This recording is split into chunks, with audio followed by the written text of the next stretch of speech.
피고인에 대해서 보호관찰을 명한다.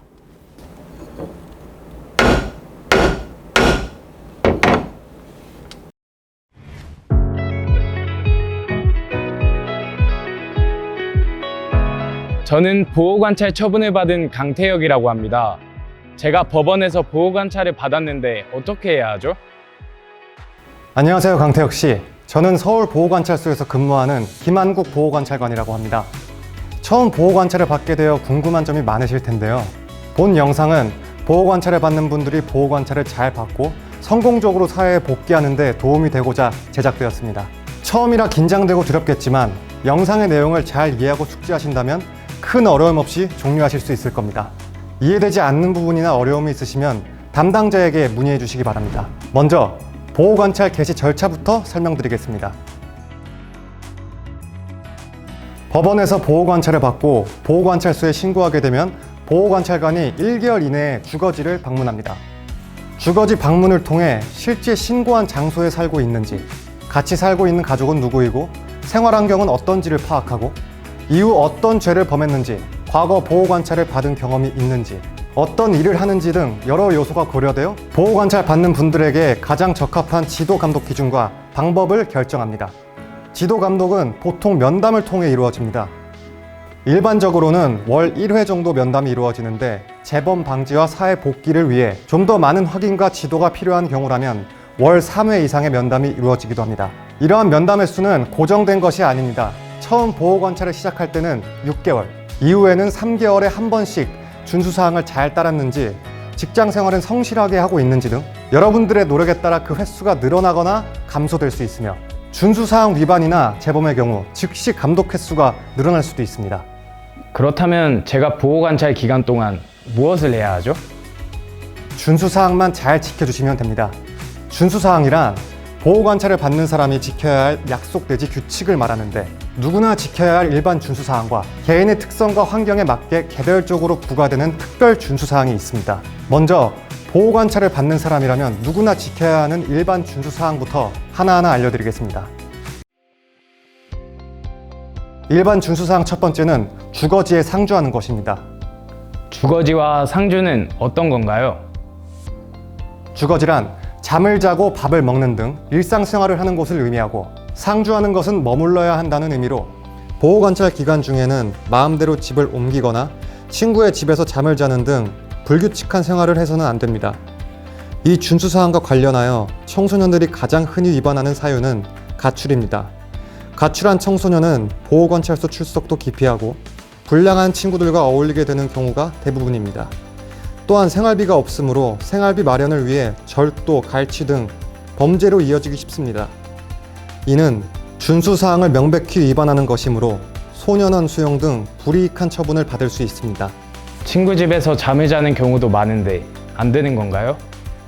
하룻밤 친구의 집에서 잠을 잤다고 하여 주거지에 상주하지 않았다고 말하기는 어렵지만 일정한 장소에 머물면서 보호관찰관의 지도 감독을 받아야 하므로 정당한 사유 없이 장기간 외박하는 것은 성인이든 소년이든 준수사항을 위반한 것입니다.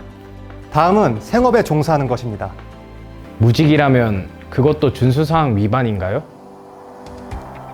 생업이란 일반적으로 생계비를 벌기 위해 하는 일, 즉 직업을 말하지만 여기서 생업이란 반드시 돈을 벌어야 한다는 의미는 아니고 규칙적으로 일을 해야 한다는 의미입니다. 정당한 사유 없이 무직 상태가 지속되는 경우라면 위반 사유에 해당합니다. 이 경우 적극적으로 구직 활동을 하거나 보호관찰관이 지시하는 직업훈련 등에 참여하셔야 합니다. 학생의 경우 학교에서 자퇴하면 준수사항 위반이 되나요? 학생에게는 학업이 생업이므로 정당한 사유 없이 학교에 가지 않는다면 준수사항을 위반하는 것이 됩니다. 단지 학교를 중퇴하였다는 이유만으로 제재를 받지는 않겠지만 학교에 다닐 때보다 재범의 위험성이 높아지기 때문에 보호관찰관이 검정고 시 직업훈련 참여 등을 지시하거나 보호관찰소 출석 횟수를 증가시킬 수 있습니다. 세 번째는 범죄로 이어지기 쉬운 나쁜 습관을 버리고 선행을 하셔야 합니다. 범죄로 이어지기 쉬운 나쁜 습관의 의미가 뭐죠? 사기, 도박, 절도 등 범죄는 물론이고 범죄가 아닐지라도 사회 일반에 해를 끼칠 우려가 있는 행동을 의미합니다. 예를 들어 과도하게 음주하는 행위, 이유 없이 밤중에 거리를 배회하는 등 범죄 요인이 될 수 있는 행동도 여기에 포함된다고 볼 수 있습니다. 보호 관찰 기간 중 재범으로 벌금을 받으면 어떻게 되나요? 보호관찰 기간 중 재범하였다면 그 범죄가 크든 작든 보호관찰 준수사항을 위반한 것입니다. 보호관찰관이 범죄의 심각성과 개선 여지, 범죄 당시의 상황 등을 종합적으로 고려하여 보호관찰소 출석 횟수를 증가시키거나 집행유예 취소 또는 보호처분 변경을 신청할 수 있습니다. 음주운전으로 집행유예 선고와 함께 보호관찰을 받았는데 무면허 운전을 한 경우 집행유예가 취소될 수 있나요? 무면허 운전은 결코 가벼운 준수사항 위반이 아닙니다. 보호관찰 기간 중 무면허 운전을 하다가 보호관찰관에게 적발되어 집행유예가 취소된 사례가 있으니 무면허 운전을 하지 않도록 각별히 유의해야 합니다. 네 번째, 범죄를 저지를 염려가 있는 사람들과 교제하거나 어울려서는 안 됩니다. 보호관찰을 받으면 친구도 못 만나나요? 공범이나 불량한 친구가 아니면 만나는 데 제약은 없습니다. 다만 현재도 보호관찰을 받고 있거나 범죄 전력이 있어 범죄의 가능성이 있는 사람과 일상적 필요를 넘어 함께 어울려 다니거나 술을 마시는 행위를 해서는 안 됩니다. 다섯 번째, 보호관찰 대상자는 보호관찰관의 지도 감독 및 방문에 순응해야 합니다. 보호관찰관의 지도 감독은 어떻게 이루어지나요? 보호관찰관의 지도 감독은 날짜를 정해 보호관찰소에 출석하게 하거나 주거지 또는 직장 학교에 방문하는 방법으로 이루어집니다. 여러분은 지정된 날짜에 보호관찰소에 출석해야 하고 보호관찰관이 방문하면 맞이하여 상담에 임해야 합니다. 그리고 보호관찰관이 멘토링 상담, 직업훈련, 재범 방지 등 프로그램 참여를 지시하는 경우도 있는데 이에 따라야 할 의무도 있습니다. 제가 보호관찰관으로 근무하면서 제일 안타까운 것은 출석일에 출석하지 않고 연락도 차일피일 미루다가 나중에는 처벌에 대한 두려움이 커져 도주하였다가 더 큰 처벌을 받은 경우입니다. 약속한 날짜에 출석하지 못했다면 보호관찰소에서 연락할 때까지 기다리지 말고 빨리 보호관찰관에게 연락하여 출석 일자를 다시 지정받아 출석하는 것이 가장 현명한 방법입니다. 그런데 담당 보호관찰관이 왜 우리 집이나 직장에 방문하는 거죠?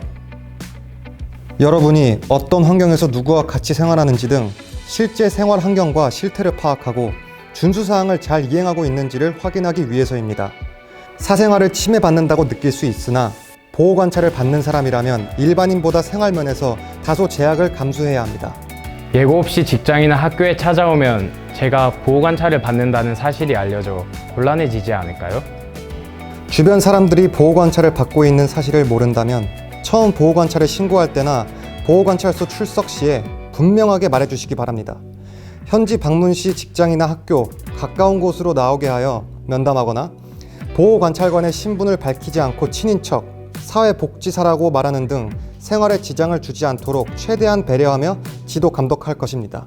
마지막으로 주거를 이전하거나 1개월 이상 국내외 여행을 할 때는 미리 보호관찰관에게 신고하는 것입니다.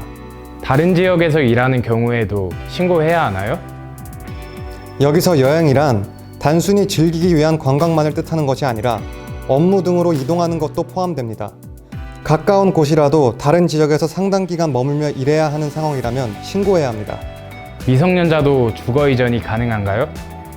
미성년자의 경우 보호자의 동의하에 학교 진학, 취업 등을 위한 주거 이전이 가능합니다. 하지만 단순히 부모님의 간섭을 피해 친구와 어울리려는 것이라면 허락되지 않습니다. 그리고 주거 이전 시에는 임대차 계약서, 재학 증명서 등 새로운 주거지에 확실히 거주한다는 증빙 서류가 필요합니다. 필요한 서류를 갖추어 허가를 받으시고 새로운 주거지를 관할하는 보호관찰소에서 계속 보호관찰을 받으시면 됩니다.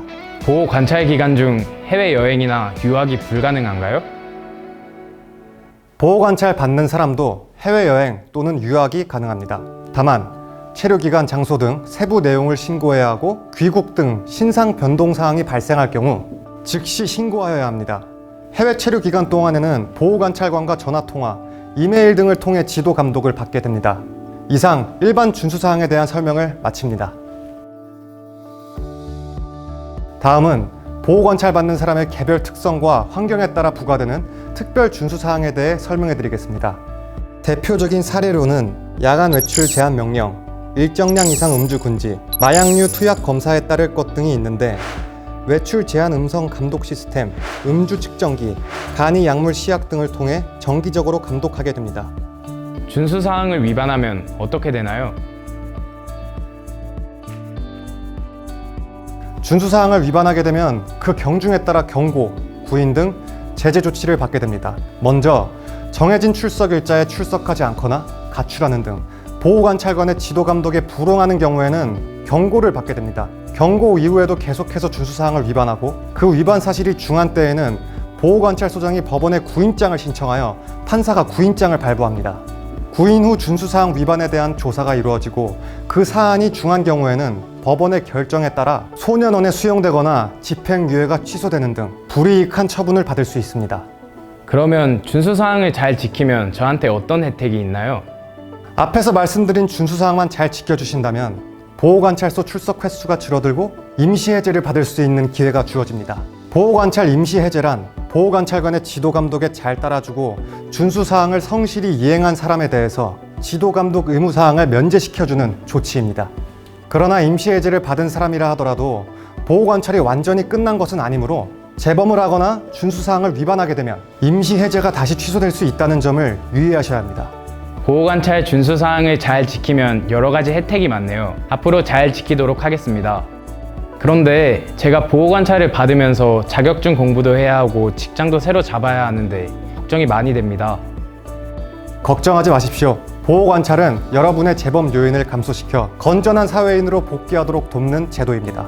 실제 보호관찰관의 도움으로 검정고시에 합격하거나 자격증을 취득한 후 업체에 취업하는 등 보호관찰 기관에 자신의 꿈을 이룬 사례가 많으니 보호관찰관의 지도감독을 잘 받으시면 됩니다. 여러분, 오늘 보호관찰 제도에 대해 자세하게 설명드렸는데요. 아마도 궁금증이 많이 해소되셨을 겁니다. 그리고 보호관찰을 받으면서 궁금한 내용에 대해서는 고민하지 마시고 담당 보호관찰관에게 연락해 주시기 바랍니다. 대한민국 보호관찰관은 여러분의 고민을 들어주고 같이 해결해주는 친절한 동반자가 되어드릴 것을 약속드립니다.